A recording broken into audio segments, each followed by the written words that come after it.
बिहार में सरकारी बंगले को लेकर एक बार फिर से राजनीति तेज हो चुकी है। शुरुआत एनडीए के तरफ से हुई, यानी भवन निर्माण विभाग के तरफ से हुई, जब भवन निर्माण विभाग ने राबड़ी देवी को, यानी पूर्व मुख्यमंत्री राबड़ी देवी को 10 सर्कुलर रोड खाली करने का नोटिस दिया।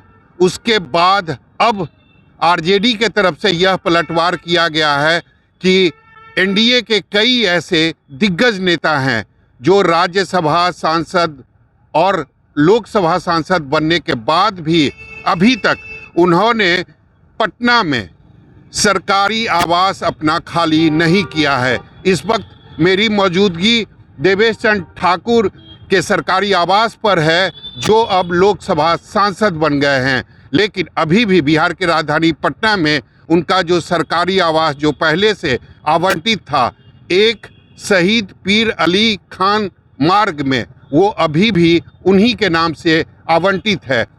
आरजेडी के नेताओं ने राज्यपाल को एक पत्र लिखा है जिसमें उन्होंने कहा है कि ना केवल देवेश चंद्र ठाकुर बल्कि राज्यसभा जो सांसद है संजय झा, इनके अलावा जो लोकसभा सांसद है जीतन राम मांझी, जो अब केंद्रीय मंत्री बन चुके हैं, उन्होंने भी अभी तक अपना बंगला बिहार की राजधानी पटना में खाली नहीं किया है। इसके अलावा राज्यसभा सांसद है उपेंद्र कुशवाहा, उन्होंने भी अपना सरकारी बंगला पटना में खाली नहीं किया है। संजय झा जो इस वक्त जदयू के कार्यकारी अध्यक्ष भी हैं, इसके साथ केंद्र में मंत्री भी हैं, लेकिन उन्होंने भी अभी तक अपना बंगला खाली नहीं किया है। जबकि चाहे जीतन राम मांझी हो या फिर संजय झा हो, इनको नया बंगला जो है वह दिल्ली में आवंटित कर दिया गया है। तो निश्चित रूप से अब आरजेडी के नेताओं ने यह बड़ा सा सवाल उठाया है और राज्यपाल को पत्र लिखा है कि आखिर वजह क्या है, किन वजह से अभी तक इन नेताओं ने अपना सरकारी बंगला खाली नहीं किया है।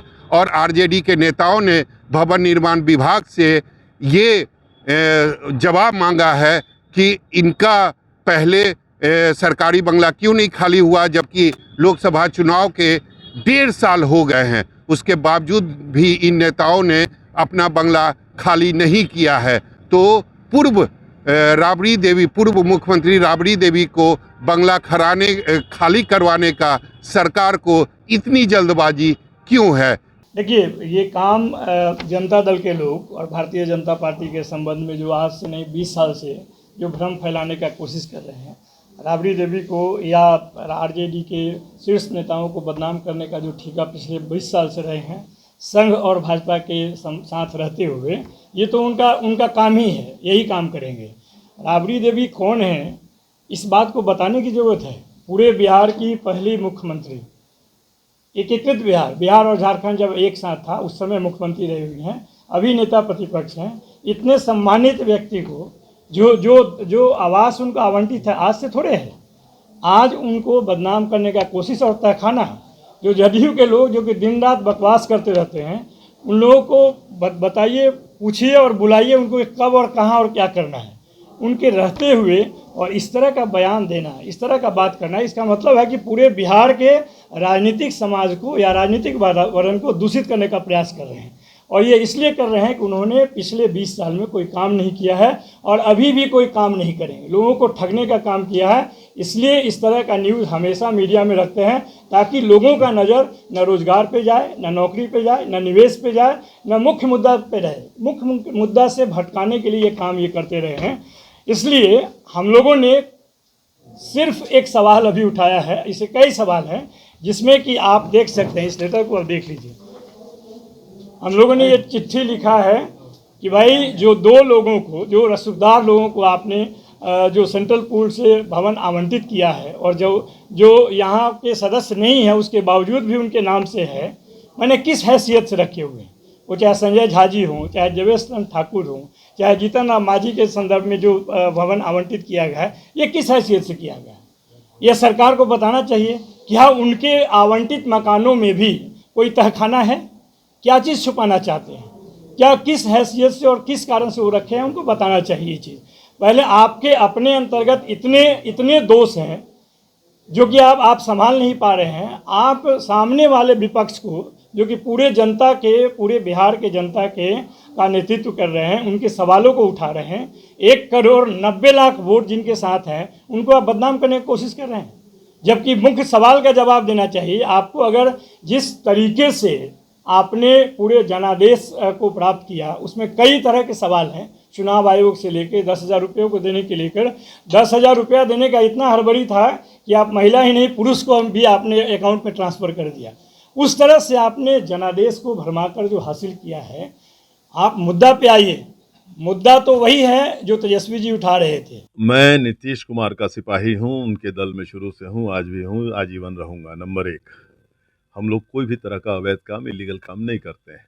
नंबर 2, नंबर 3, विधान परिषद के सभापति होने के बाद जब मैं सीतामढ़ी के महान जनता के द्वारा निर्वाचित हुआ लोकसभा के लिए, और तब से उसके बाद मैंने विधान परिषद को लिखा कि मैं इस मकान को अपने निजी काम के लिए रखना चाहता हूँ। सरकारी दर पर जो भी दर होगा मैं देने को तैयार हूँ। मुझको ये मकान अलॉटेड है, मैं इसका रेगुलर रेंट देता हूँ, बिजली का बिल भी भरता हूँ, वैध तरीके से मैं यहाँ रह रहा हूँ। कोई माइका लाल ये नहीं कह सकता कि अवैध तरीके से मैं यहाँ रह रहा हूँ। सारे कागजात मैंने, सुबह से 10 चैनल आए, सबको मैंने दिखा दिया हुआ है, अभी भी आपके लोगों को भी दिखा दिया। इसलिए ये जो बेवकूफ़ी कर रहे हैं, माननीय, मैं बहुत आदर करता हूँ माननीय राबड़ी देवी जी का, लेकिन सुप्रीम कोर्ट ने कहा है कि कोई भी भूतपूर्व मुख्यमंत्री नहीं रह सकता है उसमें। तो अगर वो एमएलसी के रूप में उनको अलॉटेड होता तो बहुत अच्छा रह सकती थी, या उससे फिर वो जिस तरह से अपना रेंट दे के वो रह सकती है, उसमें कोई दिक्कत नहीं है। उन्होंने अप्लाई किया तो निश्चित रूप से सरकार उन्हें दे दी थी, लेकिन शायद उन्होंने वैसा नहीं किया होगा, इसलिए उनको उनके साथ वैसा ये किया गया है। हमारी केस अलग है, मैं उस दायरे में नहीं आता, मैं कोई भी लीगल काम नहीं करता। जो भी बकाया, अभी आपने कुछ दिन पहले देखा किसी ने निकाल दिया, आप ही लोग के पत्रकार भाइयों ने, कि साहब इतने इतने लोगों का पेंशन ज़्यादा चला गया है। और फिर जब हम लोगों ने कहा कि केस फाइल करता हूँ अभी 2 दिन के अंदर में तुम्हारा, तब वापस आ गया, नहीं साहब वो गलती से छप गया था, वो सही है, आप लोगों का तो किसी भी तरह का कोई बकाया, किसी को कोई पेंशन नहीं गया है। बिना सवाल है सनसनीखेज पत्रकारिता करने का कब आप लोग आदत बंद कीजिएगा, समझ में नहीं आता है। किसी दिन होगा, किसी दिन आप पर बढ़िया से केस आप लोगों पर, या जो लोग इस तरह के गलत काम करते हैं तभी बंद कीजिएगा, लगता है। हम लोग ऐसा गलत काम नहीं करते हैं, निश्चिंत रहिए। कैमरामैन ऋषि के साथ सौरभ कुमार, पटना, न्यूज़ 24।